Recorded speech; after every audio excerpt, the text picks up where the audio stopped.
all going to believe that we could somehow settle global conflicts through protracted negotiation and diplomacy when we know it's never been done, it probably will never be done, and we do so without any evidence because we believe in the triumph of peace. That is Jewish messianism. The Jews were the first to speak of great men not slaughtering each other with swords, but beating their swords into plowshares. This goes back 2,500 years. So when we take religion, we say it's always about violence. Religion is always about saying that you're not saved. That wasn't the Hebrew prophets. They weren't perfect. And Christopher will be able to bring many examples where the Bible commanded things that are, to me as a man of faith, utterly inexplicable. And it's very painful to try to understand these things. And we've addressed these in other debates, or I've tried my best to address them. But to say that atheism is a panacea for all of this, and it's perfect, come on. It's a different debate, I don't want to go into it. But we all know that secular atheistic utopias killed more people in the 20th century than all the world's religions combined. Okay, Mao killed 30 million, Mao killed probably 40 to 50 million, Stalin about 30 million, Hitler 12 million, Pol Pot 3.5 million. 46 million. Excuse me, I could go on. Now, Christopher says in his book, yes, but it wasn't done in the name of atheism. That doesn't make a difference, because Hitler sort of thought that he could say who should live and who should die, quite literally. They would sit there with a finger and they would point. And a religious person would say that should be reserved to God. Are there those who abuse religion? Of course! What I've learned from my debates with Christopher is this.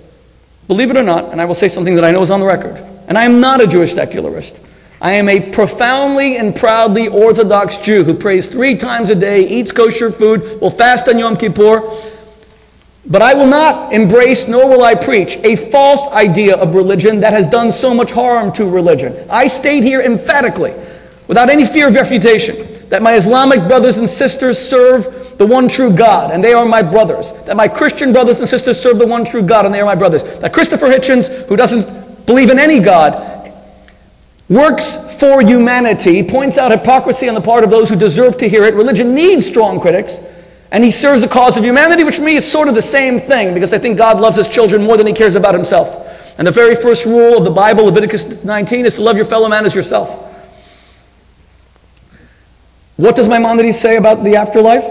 He says that there will be a resurrection, and then everyone will die. Interestingly, he's the only one that says it among the Jewish sages, and we will live in all eternity after the Messiah comes, in a disembodied state in heaven. Nachmanides disagrees with him, Christopher.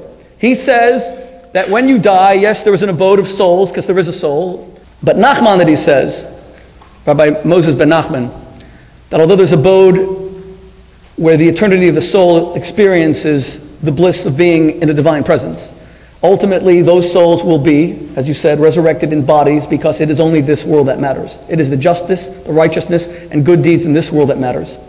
You don't have to accept that. If you're a person of faith, you're going to believe it as an article of faith. Einstein didn't like that chaos. Einstein wanted what Christopher wants, this world which seems to be ordered purely by reason. But it turns out that Einstein embarrassed himself in the last decades of his life because he rejected the truth of quantum physics. He searched for a unified field theory, really began to undermine his scientific credentials, never really contributed to science after the age of 25, because he couldn't accept that the world was chaos, complete and utter chaos, that it couldn't even be measured, that it wasn't even subject to the rules of mathematics. I try to bring reason to the world, but I am humble enough to admit when I don't know, or when things transcend knowledge. Never once in my debates with Christopher Hitchens have I ever said, this is so because the Bible says so, or this is so because I believe it. When we debated God, whether I did a good job or a bad job, my argument was that based on my limited understanding and having reviewed as much of the scientific literature that I can, because I absolutely believe in science, it does not seem to me that mathematically there is a strong probability that life could have evolved of its own accord.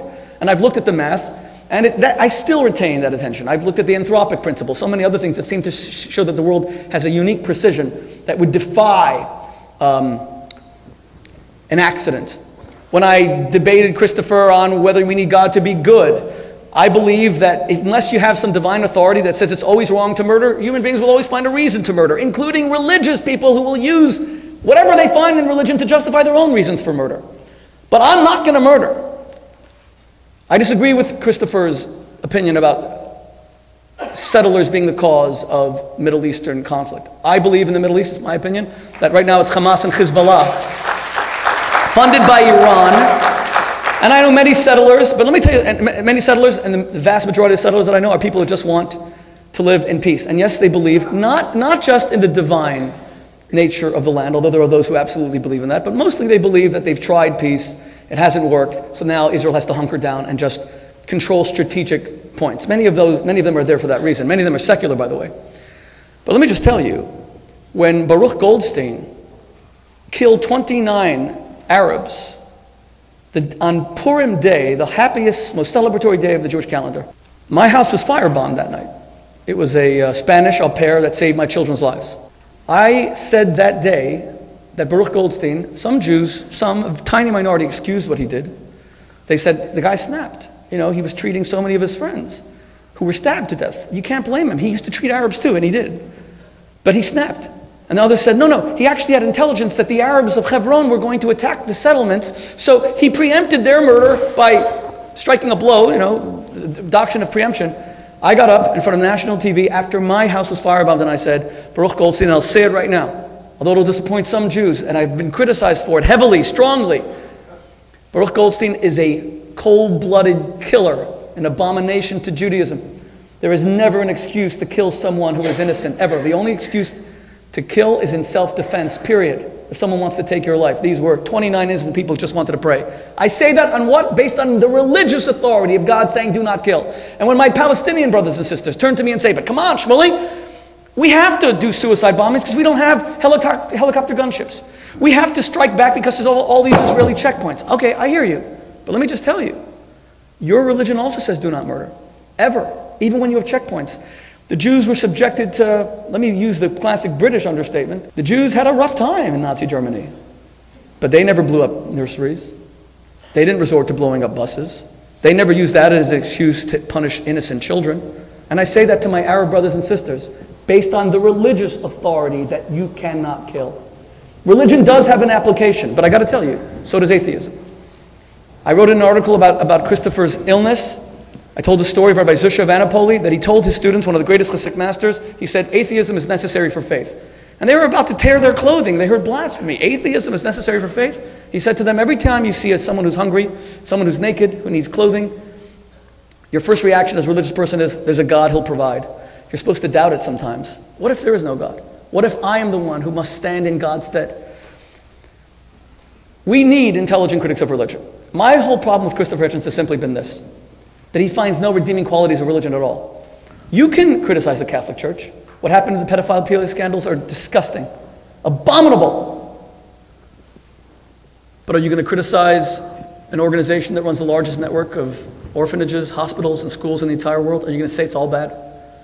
You can criticize religion. Are you going to say it didn't inspire Martin Luther King's message of racial harmony? He never had any title except reverend throughout his entire life, period. Every speech he gave was quoting from the Hebrew prophets who spoke of a time when human beings would live together as one people with one tongue, sharing one hope. That wasn't an atheistic vision. That came 2,500 years ago, as I said, from the Hebrew prophets. So my issue with Christopher is not that he has very legitimate criticisms of religion that I myself would articulate. Because I don't believe in perfection. I believe in struggle. I said it before. It's why Eden and paradise have no appeal to me. I want a place where I wrestle with my conscience to try to do the right thing. Heroism is found specifically when there's two sides and you have to triumph one over the other. Especially not slaying dragons outside of you, but the demons that live inside you. But to say it's all bad is like coming along and saying that all atheists are terrible and they only poison. And that was said by religion for thousands of years, that kind of religious hypocrisy. So no, I am not a secularist at all. And yes, I absolutely affirm a belief, and I have no evidence, and I say it openly because I'm not a liar. There's no evidence, even Dinesh D'Souza's argument, which is interesting, he said it in our debate in Puebla, that physicists now admit that 95% of the universe is dark matter. We don't even know what it is. Maybe that's heaven. Well, maybe it is, but that's still not evidence. Some people say when you believe, many scientists who are atheists believe in extraterrestrial life. Why do they believe in it? Christopher said that science is about hard evidence. We don't have a scintilla of evidence that there's any life on other planets. Nothing, zero. And yet we spend billions with radio satellites and probes looking for this thing, and there isn't a scintilla of evidence. You may as well look for heaven. It's the same thing. In fact, more people probably believe in heaven. But again, I accept his argument about evidence. I believe in an afterlife, the way the religion describes it. I believe in paradise. I believe in all those things because I'm religious, and it's the foundation of my life, these beliefs. And yes, they don't always lend themselves, and they're easily ridiculed, I agree. But there are many things in life that do not lend themselves to evidence. But what I'm saying is, none of this is ever emphasized in my faith. None of it. Jews almost never discuss the afterlife. This world, feeding the hungry, clothing the naked, giving hope to the hopeless. That's why Judaism is such a this world grounded religion. We actually say that this world is the one that matters. There's nothing secular about it. So your vision of religion is not the one that I buy into. But thank you very much. Sorry I went on. I think that having, so to speak, invented the toxin of monotheism, it's a wonderful thing that Jews have been the greatest contributors to undoing it.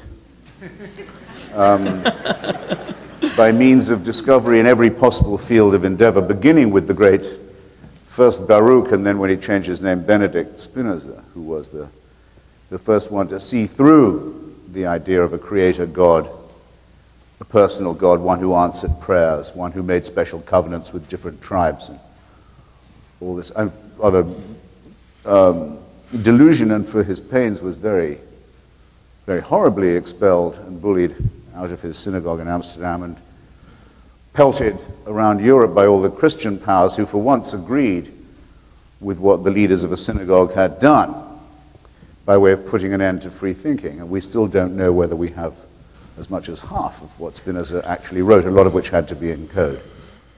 But from that great tradition, which picks up from that of Lucretius and Epicurus and Galileo, to move on to Marx, Freud, Einstein, and others, is to have, yes, done a tremendous work of the mind against superstition. And yes, it's true, and I'll concede this to you, of the three monotheisms, Judaism makes the least up of the afterlife. I mean, there are two words for hell that we have, Sheol and Gehenna, I think, are at least two, that are Jewish religious words. But there's a great deal of argument about what you need to do to get there, and whether you're in the same chemical composition as you were when you were who you said you were. And yes, I'll give you this too. Jews in some way look forward, I would not say it's completely in the material world, they look forward to supernatural events in the material world, such as the little child leading the predator, or in some versions, the lion lying down with the lamb, where you remember Woody Allen says, well, maybe the lion will lie down with the lamb, but the lamb won't get much sleep.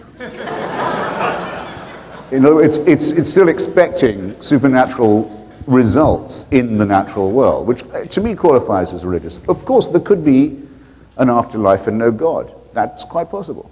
There could be a devil and no God while we're inventing supernatural entities. There could be a hell and no heaven. That's all quite possible. There could be a God and none of these. They're all contingent. Why? Because they're all so obviously man-made. Now, in that, I don't see, granted this, what is meaningful in the statement that one is religious anymore. To say a couple of words, mildly, in defense of the Marxist conception of history, at least, well, it grounds itself on the idea that there is no supernatural dimension, that the material world is sufficient explanation for people's motives. And as Marx writes very brilliantly in his critique of Hegel's philosophy of right, religion is the sigh of the oppressed creature, the spirit of the spiritless situation, the heart of the heartless world. And criticism of it has, as he says, plucked the flowers from the chain, not in order that we shall wear the chain without consolation, but in order that we may break the chain and cull the living flower. And yes, to that extent, I'm willing to defend that conception of history and philosophy. Now, this doesn't mean materialism sounds bleak, or may be made to sound bleak and arid and reductionist. It doesn't mean there's no room in our conception for the numinous or the transcendent, if you wish, or the ecstatic, for what's experienced in music, love, landscape, solidarity, other, I think, human and natural phenomena. If I'm asked